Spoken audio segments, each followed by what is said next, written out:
Sun shining and snowing, spitting snow. Look at all those rocks that's worked their way to the surface. Ethan, come get your rocks.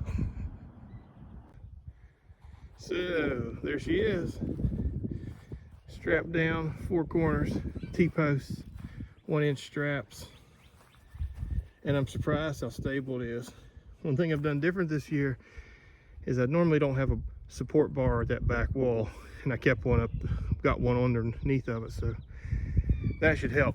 Still no support bar here, but this is probably the tightest hot hut I've ever had. Trying to do that last hole. Raining cats and dogs. Working on lunch hours even, if I can. Snuck home real quick right after work. Threw that tarp down. Might have saved my bacon. I got most of the water shed off of it. A little bit pulled up here and there. Big pile, big old bag of perlite underneath there for the tent. Just gotta tell, put them cables in. Mercy, almost there. The heater, of course the pond pump, recirculating on itself. Thermostatic control to the heater, keeping her dialed in at 80 degrees. Look at that tea. Only if I had plants to put it on. But I wanted to test my system. All right, fellas, the first one's done. We got some brackets on either side, top and bottom. Grab onto the main metal bar, just rest upon it. 1x2s, 2x2s is my framework. 2x2s for strengthening. Apparatus is set up there. And just opens like that. A couple hinges on the other side. Let's go install this bad boy and see what she looks like. I tilled a good bit of my cover under today. Not too close to the plants. I used a hula hoe there. Widened my wind fence a little bit because it's been kind of stale air. Hopefully I can get away with it. And I tell you, I started getting some weeds in there, not just cover, but weeds. I was like, ugh. Now, of course, I still got a lot down there and that's okay. Widen that wind fence. Off to the races. Let's go. Oh yeah! Look at those puddles. It's like the bayou around here. What am I doing out in the rain? Well, I don't have no sense. So I'm out of water. This is city. On top of maybe 150 gallons, 200 gallons of rainwater. And I am blowing off some chlorine. Loving my bubbler, boys. Watering the girls. Of course, I got the scale there. A little bit of a fruit. Oh, can't see the fruit. There's fruit way over there. Can't see that one. And there's a fruit under that one. And I got a mill fabric. Can't see that either. The tomato box. Oh boy, those tomatoes still look like hell. I'm trying, man. I'm just not doing so well. Team Big Red is going to be carried by Ethan Ramey.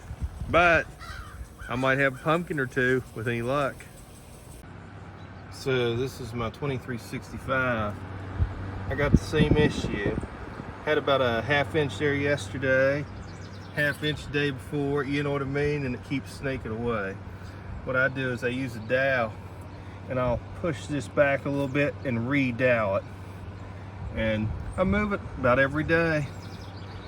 It also helps if you can actually lift this up, because a lot of times you're thicker down towards the base than you are at the top. So if you can raise it and push it out, you're golden. But you should never move the fruit unless you need to free up tension here.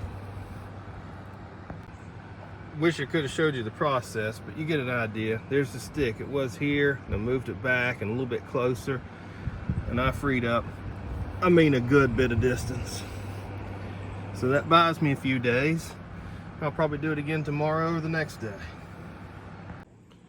Took out the back half of the plant. Oh, first 10 or so secondaries. Look at those weeds. Come on, Doc, you're better than that. She's tall girl though. Check out that bucket compared to those leaves. 5-gallon bucket, yeah. All right, so there's your bracket. We'll put a brick. You know how I love my bricks.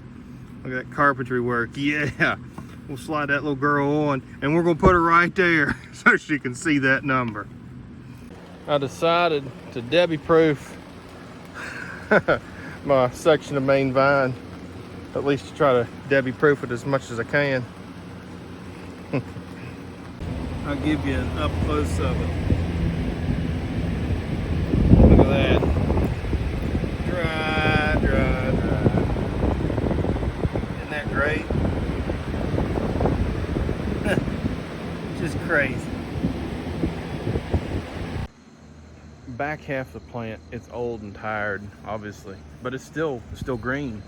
I can see a little bit of chlorosis settling in where I'm having to use so much chlorine water, but I do have a lot of new growth down there that I've turned back up towards the patch. So yeah, I'm happy with what I've got green wise. Melon's all covered up. Beautiful sky. And you look that way, it's like, oh boy. Oh boy.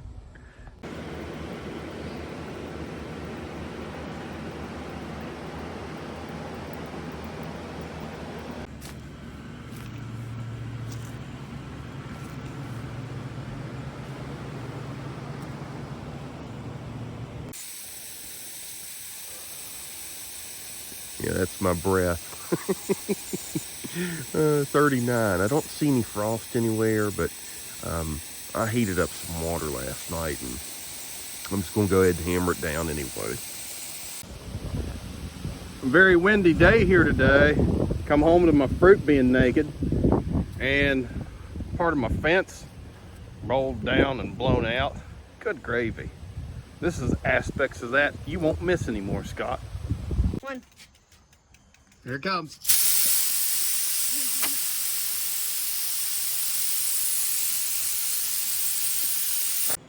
A mess like that, there's bound to be some mice. Yeah, catch me some mice. Oh my goodness, you lazy thing. That's not gonna help your hunting. Oh, good gravy.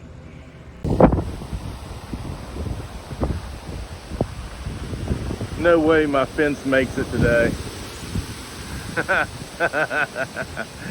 Oh, I gotta lift the fruit in this. You gotta be kidding me. It's a war zone here. I just put things back up, if you call that back up. I'm not putting the fence up. Fence down over there. Piss on it. I shouldn't be outside right now. But I'm pumpkin crazy. Working the patch, stop sign patch. Neighbor's tree just shit the bed, laying in the road. We're in the stop sign patch. Got the fence broke down. I'll throw it over top of this hoop. There's our melon underneath the sheet. Let's take a quick look at her. Oh, there you are, you sweet girl. You've had a pretty easy life on that hammock. It's time for you to come off, lay in the garage, and wait patiently, and hopefully healthily. We'll get rid of this tarpaulin structure, which has been super awesome, by the way, and pick up Melon, take her out that way, and then to the garage, the front of the house. That's the plan. Seems simple enough. Let's execute it. Structure's on the ground. Fences around the fruit. Fruit's completely uncovered. Hut off. Hut off. Just trying to get a look at it best I can. Decent looking fruit. Definitely has a little bit of a taper towards the blossom end. Nice good square fruit. Excited to get a non-hammock tape on this girl and see what she tapes at. We're not sunk in. I always feel like the lighting makes that look sunk in, but she's pretty flat on top. The back end of the fruit, blossom end, a little pursed out. That's black, but it's not a hole. Trust me, I've watched that for all season long. Oh goodness. My help gets here, she's out of here. All right, so it's the following day of watermelon harvest, the 9th of October, and we're laying down some water. because yeah, watermelon's harvested, and the patch up there, the stop sign patch, just looks dreadful. But we still have a fruit down here. And then this girl right here still has priority over even cleaning up the messy looking lawn. Now I'm gonna do that. Maybe try to do a little bit up this evening if I can. But I want to keep this girl happy and healthy, and still give me a few little pounds here and there. That scale tells the story, and that scale says, "Hey Doc, give me a little bit of water. I like what you're doing. I like what you're feeding me, and I want to eat." So we got a new trailer. Pretty excited about having a dual axle, 12 foot long, 6 foot 5 inches wide. I can take that gate off, and that should fit about anything I can grow. I don't grow a lot of inches, guys. Here's our melon harvested. Yeah, baby. She's looking nice. And hopefully she stays happy and healthy in this garage. I taped her out, and my melon boys, like Andrew Vale, he said, "Chris, when you get her off the vine, or out of the hammock rather, you're gonna gain some inches." And he was right. She gained, I think, 5 inches out of the hammock and on flat surface, which is pretty cool. Realistically, where she estimates and what she goes, I think we're gonna be pretty accurate. I hope we're accurate. She estimates just a smidge around 220 on weight. So I'm excited. She just has to sit in here and behave for the next few days. October 11th. Oh, Red Ball Patch Compound. We're just a hair after 7 a.m. It's starting to look at that daylight. We got daylight now. Supposed to have pretty heavy frost this morning, maybe a freeze even. And you know, it happened. You can look at the roof line there. It's white. Look at that roof line. There it is. So I'm out here doing some work. Let me see if I can flip this around. So yeah, here's the work I'm doing. I have a water hose, the one I water with all season. This is how I water. If you don't know that by now, then I don't know whose videos you're watching, but there's no drip tape or any of that nonsense. It's all overhead. This water this morning is to hopefully keep frost crystals from getting on my plant. And this isn't the first time I've done this morning. I started about 4:30 or so, and that's when I was going to be about 33 degrees. So I came out and hammered it, and then I hammered it about every 30 minutes with X number amount of gallons of water. And I have a 275 gallon tote over there. You barely see it. Underneath there's a lit window, and then to the left I've got a stock tub heater in that tank, raising my temperature up to 78 degrees. It's the same type of heater that you would use if you were had a water trough out for cattle that could freeze over and you wanting to keep your cows nice and hydrated. And I got a big cow underneath there I'm trying to keep happy.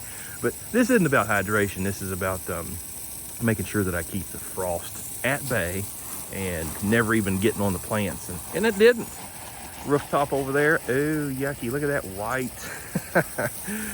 You know, I've got 4 days left. Is this necessary? You know, probably not. You know, it's probably all right to let the plant just kill over, but if I know it's coming and I can fix it and stop it, you know, why not? So that's me, and that's what I'm doing. Onward.